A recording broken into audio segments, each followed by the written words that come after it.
नमस्कार साथियों, आप लोग कैसे हैं। उम्मीद करते हैं आप लोग स्वस्थ और मस्त होंगे। यूपीएसआई और DSSB के सीरीज में आप ये देख पा रहे हैं रीजनिंग, लेकिन ये ऑफिशियल पेपर 7/3/2022 का है। ये रीजनिंग है DSSB का, लेकिन सभी परीक्षाओं में समान रूप से उपयोगी है, क्योंकि हर परीक्षाओं में कट कॉपी पेस्ट ही होता है। आप जानते हो रीजनिंग के वही प्रश्न बार बार देखने को मिलते हैं, अभ्यास कर सकते हो। लेकिन स्पेशली ये जो डिजाइन किया गया है रीजनिंग है, ये DSSB PRT के लिए डिजाइन किया गया। लेकिन अन्य विषय के जो तैयारी कर रहे हैं अन्य परीक्षाओं की, वो भी इसको देख सकते हैं। समान रूप से उपयोगी है, कोई दिक्कत की बात नहीं है। कितने कक्षा अध्यापक हैं इसमें, कितने अध्यापक हैं पूछा गया है। तो अध्यापक इसमें पूछा गया है, अध्यापक और छात्र भी होना चाहिए। कितने छात्र अध्यापक हैं, चलिए ठीक है। इसमें अध्यापक वाला सेक्शन और छात्र वाला सेक्शन दोनों देखना है। तो ये वर्ग जो आपका बना हुआ दिख रहा है, ये किसको इंडिकेट करता है? ये छात्र को इंडिकेट करता है, छात्र को इंडिकेट करता है। और ये वाला किसको इंडिकेट करता है? कलर बदल देता हूं तो आपको ठीक से विजिबल हो। तो ये वाला जो सेक्शन है, ये अध्यापक को इंडिकेट करता है। तो इन दोनों सेक्शन में कौन कौन आ रहा है? इसमें देखिए, अध्यापक वाले सेक्शन में 48 और छात्र वाले सेक्शन में 12 आ रहा है। तो क्या करना है आपको? 48 और प्लस 12 जोड़ देना है। तो ये बराबर में कितना हो जाएगा? 60। 48 12 60 हो जाएगा। तो अध्यापक और छात्र कितने हैं? ये 60 की संख्या में है।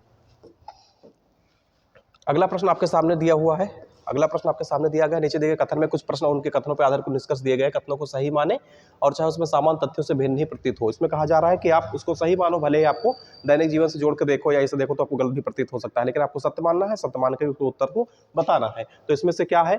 इसमें स्टेटमेंट कथन दिया गया है, कह रहा है कुछ पी क्यों है। तो इस जो कहा जा रहा है उसको पहले हम बना लेते हैं। तो इसमें कुछ पी, जो पी है, कुछ पी अगर हम बात करें, इसमें से कुछ पी है अगर मान लीजिए, तो ये कह रहा है कुछ पी कुछ क्यू है। कुछ पी क्या है? कुछ क्यू है। और सभी पी यन है, और जितने भी पी हैं वो क्या है? यन है। जितने भी पी हैं, अगर हम पी के सामने से इस तरीके से गोला बनाएं ये, तो ये सभी पी क्या है? यन है। सभी पी यन है। अब निष्कर्ष कह रहा है क्या? सभी क्यू यन है। जितने भी क्यू हैं क्या यन में आते हैं? बिल्कुल नहीं आता है। स्टेटमेंट पहला आपका रॉन्ग है। और दूसरा कह रहा है कुछ पी क्यू नहीं है। तो कुछ पी, ये जो कुछ पी है वो क्यू नहीं है, तो बिल्कुल है। तो इसमें क्या हो जाएगा? कोई भी निष्कर्ष अनुकरण करता है या नहीं,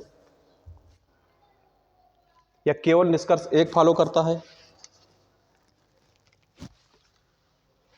या फिर दोनों निष्कर्ष फॉलो करते हैं, या कोई भी फॉलो नहीं करता है। तो इसमें क्या, कोई भी निष्कर्ष आपको फॉलो नहीं कर रहा है। तो ऑप्शन ये हो जाएगा पहला वाला, कोई भी निष्कर्ष अनुसरण नहीं कर रहा है। अगला प्रश्न आपके सामने दिया हुआ है, सीरीज में लाना है।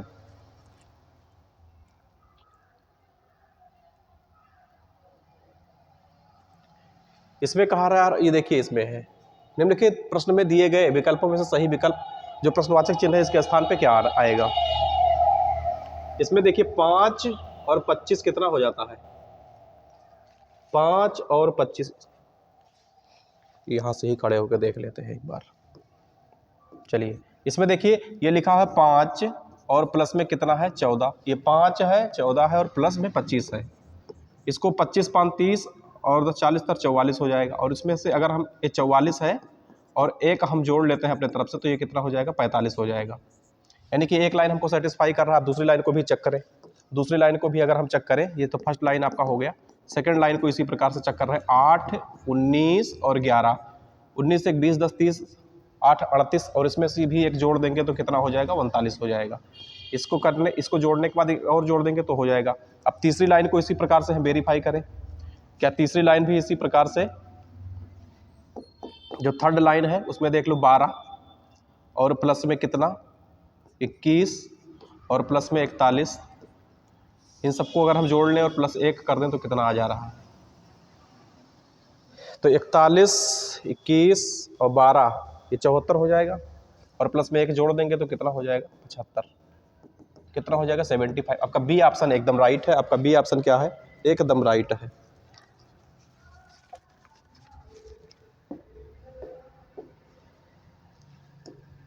नेक्स्ट प्रश्न में कहा जा रहा है कि निम्नलिखित विकल्पों में से सही विकल्प का चयन चुनना है। तो इसमें ये वर्बल वाले रीजनिंग में से प्रश्न दिए गए, ये है।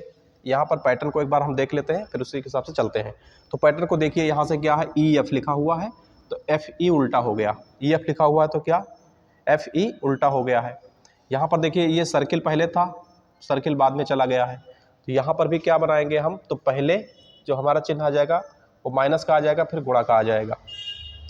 उसके बाद में ये जो चिन्ह है आपका, ये पहले हो जाएगा और उसके बाद वाला चिन्ह वहाँ हो जाएगा। तो कौन से विकल्प में दिख रहा है? देखिए यहाँ पर चिन्ह पहले हो गया है, बिल्कुल हो गया है, और जो हमने ये बनाया अभी, ये भी पहले आ गया है, और ये वाला यहाँ पर वापस चला गया है। तो विकल्प आपका कौन सा सही है? ए है। 7 नंबर प्रश्न में आपके दिया गया है, जो बच्चे ना ही आदमी है ना ही औरत है, इनकी संख्या 85 है, औरतों की कुल संख्या 311 है। तो इसमें वेन आरेख में दिए गए आधार पर कौन सा कथन सही है, ये बताना है आपको। सही कथन में देखने के लिए क्या करते हैं, जो बच्चे ना ही तो औरत है और ना ही आदमी है, तो बच्चे ये हो गए, ये ना, ये देखिए एक गोला जो हमारे पास, ये सर्किल की अगर हम बात करें जिसमें बच्चे हैं, ये सर्किल की हम बात करें, बच्चों को इंडिकेट करता है, किसको? ये बच्चों को दिखाता है। तो इसमें से ये महिला, ये वाला हिस्सा महिला में चला जाएगा, पुरुष में चला जाएगा, तो ये सिंगल बच जाता है। तो क्या है, इनकी संख्या 85 है।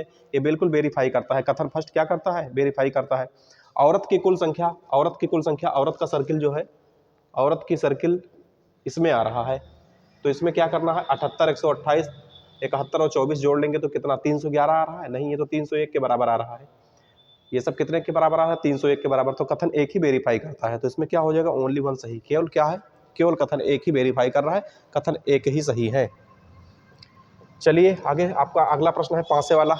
पांसे वाले प्रश्न में इसमें देखिए कहा एक ही पांसे पर 4 अलग अलग स्थितियां दिखाई गई हैं, उस संख्या का चयन करना है जो संख्या 2 दर्शाने वाले फलक के विपरीत होगा। जिसमें इसमें ऐसे प्रश्नों को हल करने के लिए क्या करते हैं, दो, कोई भी दो, 4 अगर दिए गए हैं तो किसी भी दो को हम ले लेते हैं कंपैरेटिवली, तुलनात्मक रूप से हम अध्ययन करेंगे इनका लेकर के। तो इसमें जो कॉमन संख्या होती है, आप इसको चाहो तो घड़ी के साइज में भी घुमाओ और चाहो घड़ी के विपरीत घुमाओ, कोई एक साइड से ही घूमेगा। ये एक साइड से घूमेगा, तो 5 यहाँ पे कॉमन है। यहाँ पर लिख देते हैं पासा 1 और पासा 2 को लेने पर, पासा 1 और पासा 2 को तुलना करने पर, तुलना करने पर। चलिए यहाँ से हमने 5 लिया और 5 के बाद इसी साइड से हम घुमा रहे हैं, तो यहाँ पर कितना हो गया, 2, और उसके बाद में कितना हो गया, 3, और इसके बाद में यहाँ फिर 5 है, 5 के नीचे हमने 5 लिख दिया और फिर इसको घुमा रहे हैं कहाँ, उसके बाद में 6 और उसके बाद में 4 आएगा।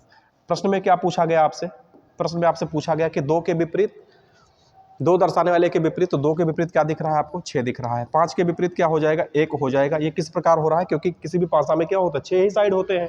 तो आप गिन लीजिए, आप गिन लीजिए इनको, क्या 6 साइड, देखिए इसमें 6 साइड, इसमें क्या दिख रहा था, 2 है, 3 है, 4 है, 6 है, 5 है, 1 ही नहीं था तो वो हो गया। और 2 के विपरीत हमसे पूछा गया था तो हमने 2 कर दिया। ऑप्शन में 2 जहां पर होगा वो सही हो जाएगा। 2 के विपरीत 6 पूछा था तो 6 यहाँ पर है। चलिए निम्नलिखित में से इसको आपको डिक्शनरी के अनुसार मिलाना है, डिक्शनरी के अनुसार मैच करना है। बहुत ही सरल सवाल होते हैं ये सब। क्या है इसमें, देखिए डब्ल्यू को पहले काट देते हैं। क्या करेंगे हम, पहले डब्ल्यू को कैंसिल कर देंगे, सभी में डब्ल्यू लिखा हुआ है, और उसके बाद में सभी में ए लिखा है तो ए को भी कैंसिल करिए। अब मिलाइए, इन सब में से पहले क्या आता है, इन सब आई डी के एल जी में से पहले क्या आता है, पहले आएगा डी, तो इसलिए 2 हम लिख देंगे। उसके बाद में से डी के बाद में जी आता है तो वहाँ पर 5 लिख देंगे, ये 5 नंबर, ठीक है। उसके बाद में आपका आई आता है तो आई को 1 नंबर में लिख देंगे हम, और उसके बाद में के आता है तो के को 3 नंबर में, और उसके बाद में लास्ट 4 बच ही जाएगा। 25, 134 डी ऑप्शन में आ रहा है, यही ऑप्शन आपके सही होंगे। इस प्रकार से आप इसको लिख करके काट के आराम से देख सकते हो ये प्रश्न। अगला है 12 नंबर है, एक विशिष्ट कोड में आईटी को लिखा जाता है 58, तो सैड को 48 लिखा जाता है, तो फिश का कोड बताना है।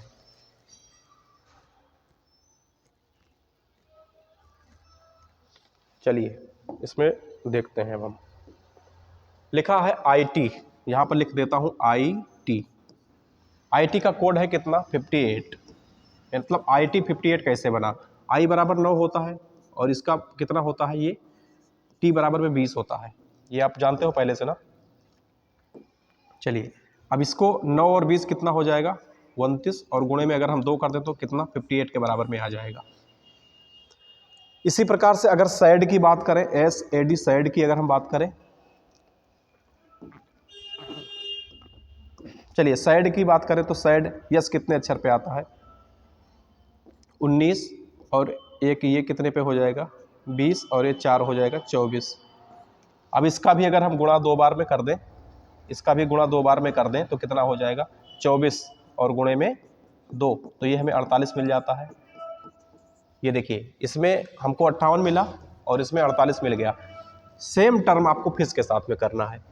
सेम टर्म क्या करना है, FISH के साथ में करना है। तो F का कोड कितना हो जाएगा, EF 6 हो जाएगा और 9 हो जाएगा, ये 19 हो जाएगा और H बराबर पे 8 हो जाएगा। सबको जोड़ देंगे कितना हो जाएगा और गुणा इसको कर देंगे 2। सबको जोड़ देंगे फिर इसको कर देंगे गुणा 2। चलिए कर दीजिए।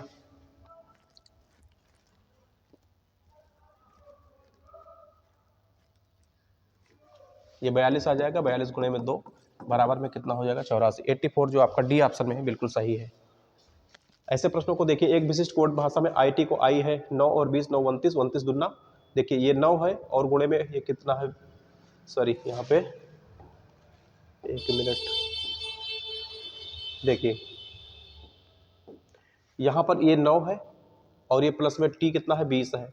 20 9 कितना हो जाता है 29 और 29 का गुणा 2 से कर देंगे तो 58 आ जाएगा।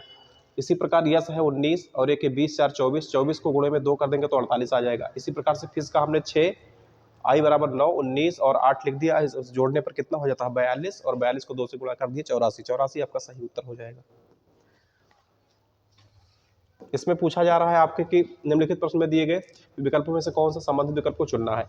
कार कहाँ खड़ी होती है, गैरेज में, तो कपड़े कहाँ रखे जाते हैं, अलमारी में। कपड़े कहाँ रखे जाते हैं, अलमारी में, इसलिए आपका ऑप्शन सी बिल्कुल सही है। अगला प्रश्न कहा जा रहा है कि ए पिता है बी का, ये कौन है, ए बी का पिता है। चलिए पूरा सॉल्व करते हैं इधर से। ए पिता है किसका, बी का। ए पिता है बी का और बी ये सी की बहन है, बी सी की बहन है और सी डी की बहन है, सी डी की बहन है और डी पुत्र है किसका, ई का। डी पुत्र है किसका, ये दोनों पति पत्नी हो गए भाई, ये अगर पति है तो ये पत्नी हो जाएगी। और उसके बाद में कहा कितनी औरतें हैं, तो एक और 3 औरतें हो गई। कितने औरतें हो गई, 3 औरतें हो जाती हैं। कौन सी संख्या उत्तर आकृति को पूरा करता है। उत्तर आकृति को पूरा करने के लिए आप लोग देखें, इसमें उत्तर आकृति में देखिए इसमें 2 डाट दिए हुए हैं, ये कैंसिल हो जाएगा क्योंकि इसमें जब हम उत्तर आकृति को पूरा करें तो हमें 1 डाट ही चाहिए, 1 डाट ही चाहिए। और उसके बाद में इसका जो मुंह है अंदर की तरफ इस तरीके से, देखिए ये जो नोक वाला हिस्सा है ये अंदर की तरफ है, तो नोक वाला हिस्सा अंदर की तरफ होगा। यहाँ पर तो ये हिस्सा दिख ही नहीं रहा, तो ये भी ऑप्शन आपका कैंसिल हो जाएगा। ये नोक वाला हिस्सा अंदर की तरफ नहीं, यही हिस्सा आपका अंदर की तरफ जा रहा है, इसलिए आपके डी ऑप्शन एकदम बिल्कुल सही हो जाएंगे। इतना ही प्रश्न थे आज, इतने प्रश्नों पे हमने चर्चा किया। आगे फिर से अगली क्लास में आपको वीडियो देखने को मिलेंगे। आज के लिए इतना ही रहेगा बस।